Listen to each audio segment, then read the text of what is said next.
Could Auburn have 3 first-round draft picks? In the world full of podcasts, he's the undisputed heavyweight champion of hot takes, an Auburn sports homer, master of the boog, and message board legend. Get your buttons buttoned and your hats flattened because the Top Button Podcast is about to kick off, and you don't want to miss your courtside seat. Now, here's your host, Charlie 5. So we're back. It's another episode of the Top Button Podcast. I'm your host, Kyle Rush, a.k.a. Charlie 5, and we are ready to get after a happy Wednesday. Boy, it's time to boog on a Wednesday because we got some mock drafts coming out, and Auburn's got 3 dudes in the first round. Incredible. Just goes to show you what shape this roster is actually in and get the blood flowing, get you a little bit more excited as the season creeps a little bit closer. We're going to break this down and what it means here in just a second. But before we do that, let's give a quick shout out to mybookie.ag. Use coupon code BARN, just BARN, BARN, for a 50% deposit bonus. That means you give them $100, they're going to give you 50 back in free play to hit any sports line you can imagine. You can play in the casino, do whatever you want to with it. Just take advantage of the free money and go try to win big. Easy deposits, easy withdrawals. It's mybookie.ag. CBS Sports analyst Ryan Wilson dropped his first version, 2026 NFL mock draft version 1.0. And the Auburn Tigers have 3 dudes that land in the first round. None of the names are going to really super surprise you. I think where they fall is pretty surprising, and I think it's builds a level of excitement that maybe you weren't expecting prior. So let's just start off with the very first one. The first Tiger off the board in this mock draft is Xavier Chaplin, number 12th overall pick in the first round to the New England Patriots. A top 12 pick in the draft, and especially it being an offensive tackle, would exercise so many demons that you can't pay that amount of money to exercise that amount of demons all at once. You get the first round pick right off the top. You get the offensive tackle as well that has seemingly eluded Auburn for a while. Almost has become a curse word to talk about. Offensive tackle. Auburn's always been snake bit there for years. And Auburn's had a pretty good history overall of producing solid offensive linemen. I mean, in 94, 96, you had 2 first-round offensive tackles. I mean, you did have Greg Robinson back in, he was like the last really good offensive lineman that was a really high draft pick at tackle. You had some really good guards, had some good centers.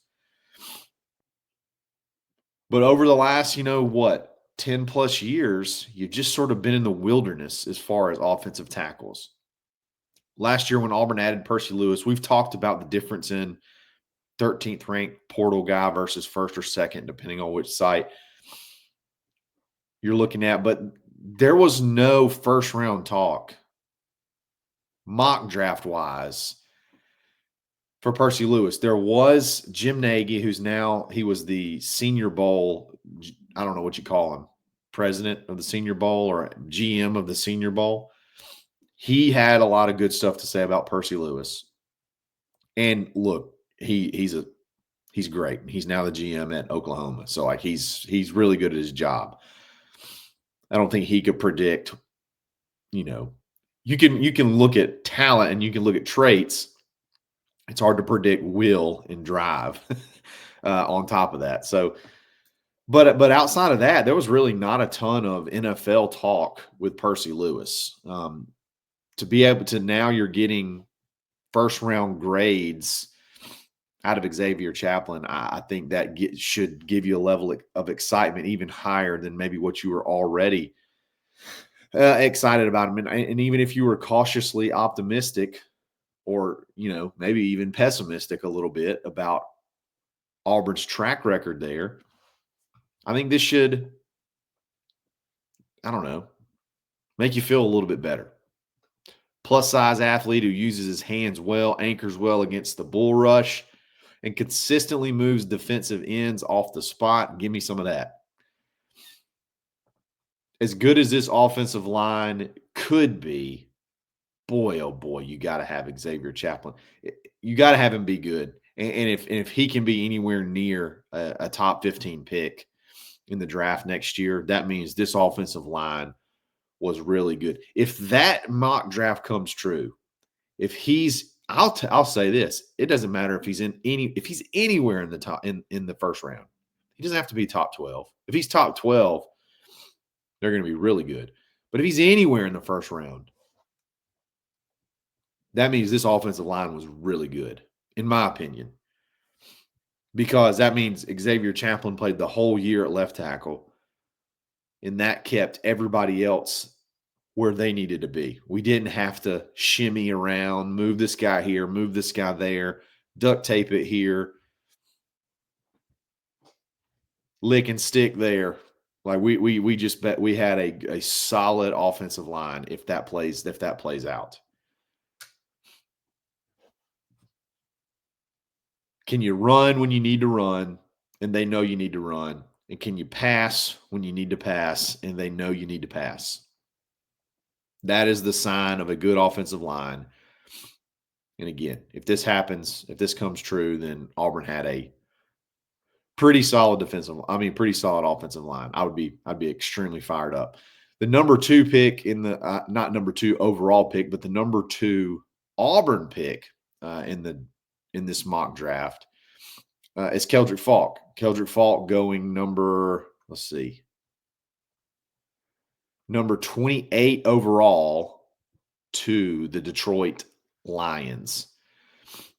The offensive tackle is important because it kind of like breaks the cycle at Auburn and signifies, hey, this system can produce first-round offensive tackles.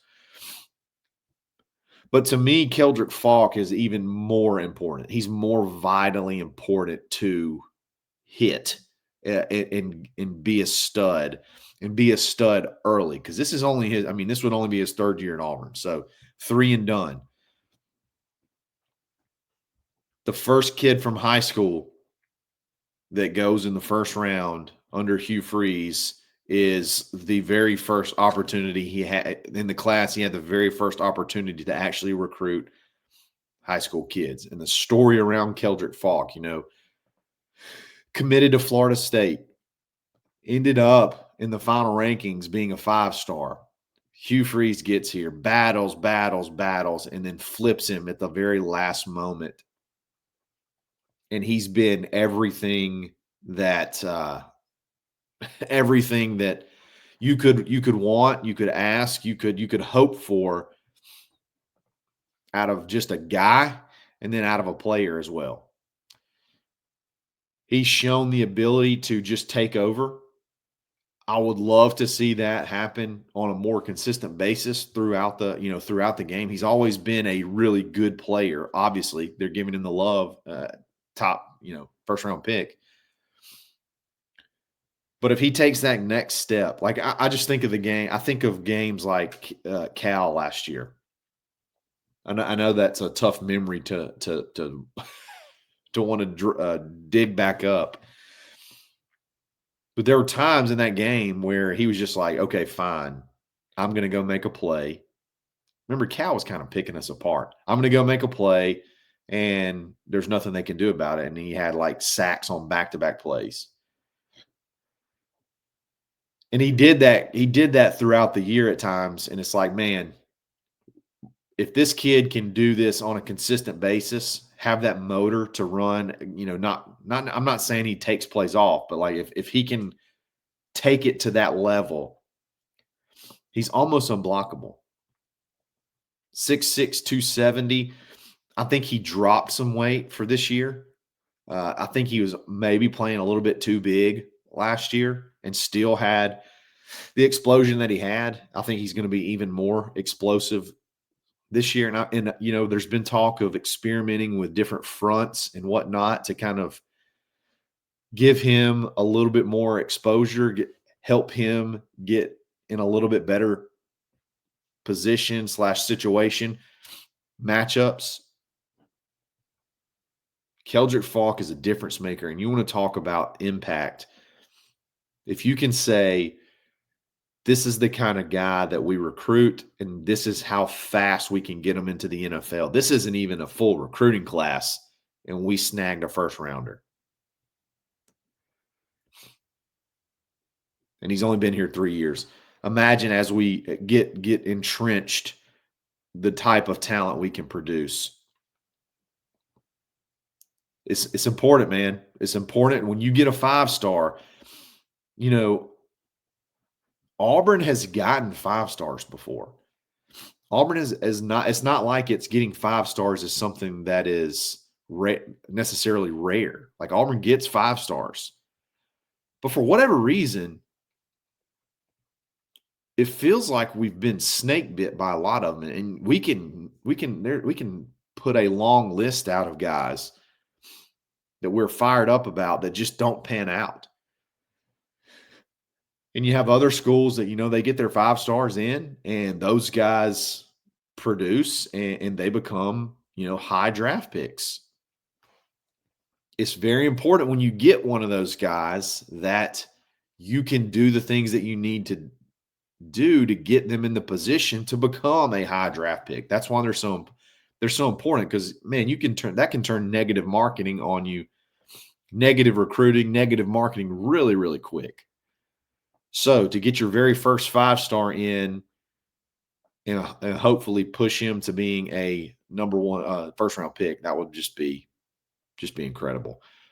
We'll talk about the last one here in just a second, but before we do that, let's give a quick shout-out to Rhoback.com. Use coupon code BUTTON20 to take 20% off your order. Polos, hoodies, quarter zips, hats, swim trunks, putter head covers. If you're a golf guy, you can see I am. I need to get me one. They got it all, and you can save big by using that coupon code.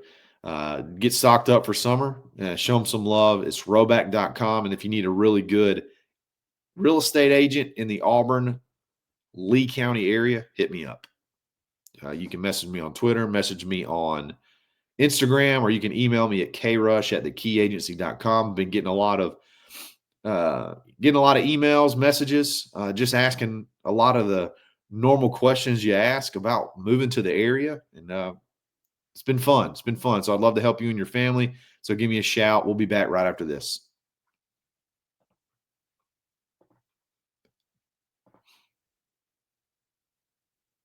All right, the number 30 overall pick to the Buffalo Bills in the CBS Sports mock draft is Eric Singleton Jr.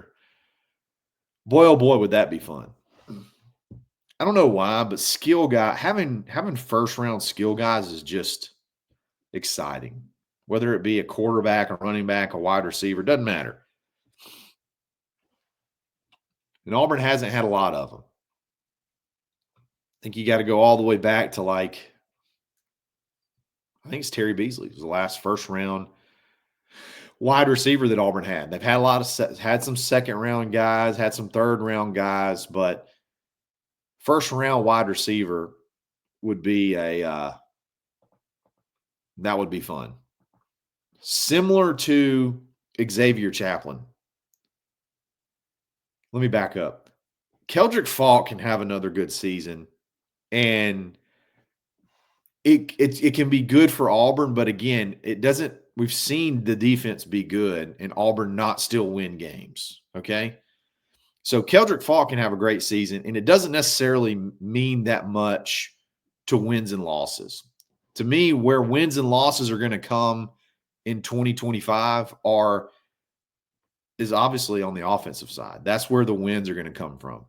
We So if Xavier Chaplin is a first-round pick, that means that offensive line was really good. And if Eric Singleton Jr. is a first-round pick, if he can go number 30 to the Buffalo Bills, Auburn was a extremely good offense. Auburn lit it up, and Auburn was able to take a playmaker, feature them, exploit matchups, and make this kid a star. Not really make him a star, but take advantage of the star that he's already created.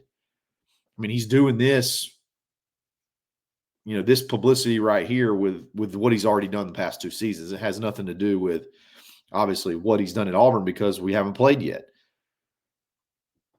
So what they're saying is if you just take the talent he already has and you can exploit that at Auburn, he's going to be a first-round pick. He's that good. Next level athleticism. He can contort his body into any form to position himself for the catch. Sounds like a transformer.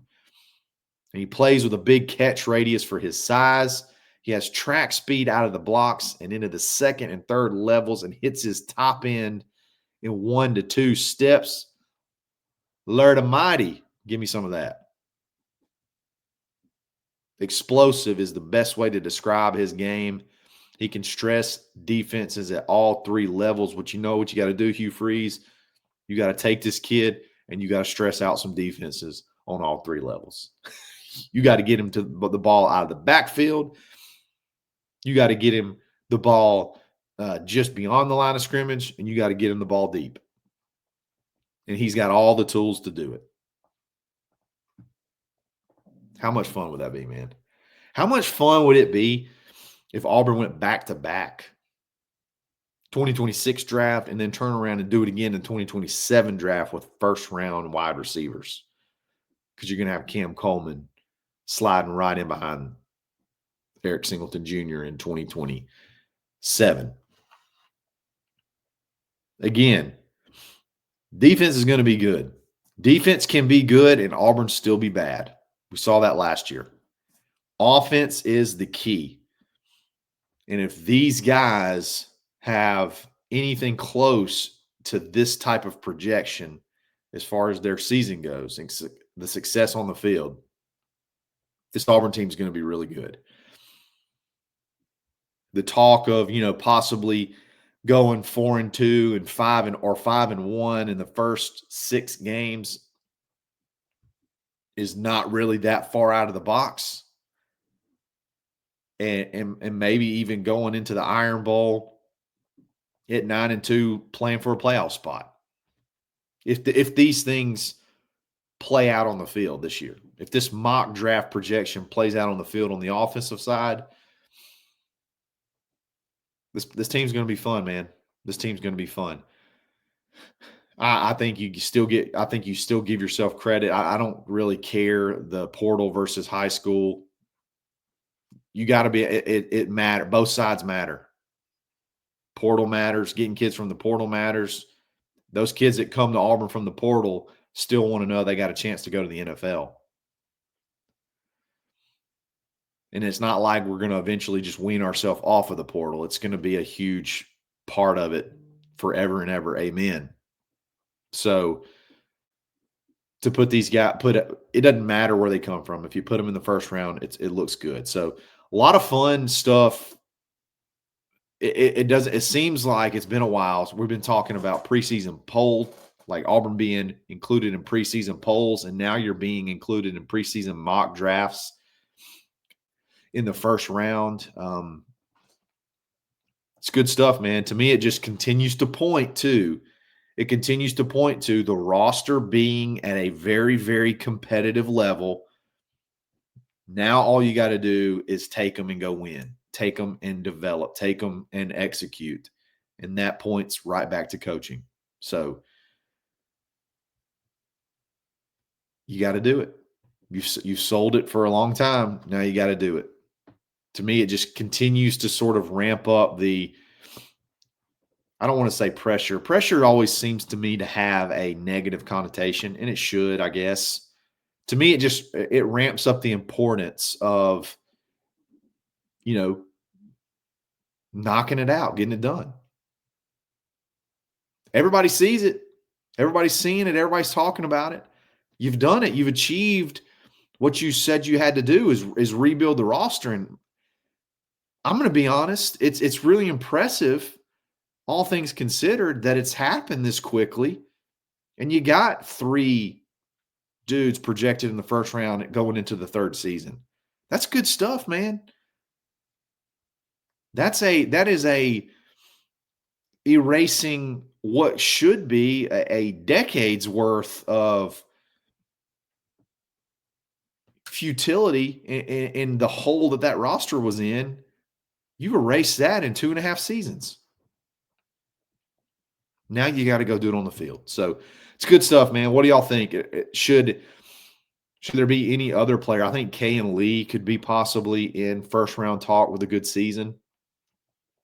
Connor Lew, just depends on the value of what NFL team values an interior offensive lineman or a center. Maybe sometimes centers are a little bit higher than just your regular guard. So if he can project to be a center at the next level, he's already, I think, ranked as one of the top 5 interior offensive linemen returning in college football in several metrics, several different rankings, Pro Football Focus, that type stuff.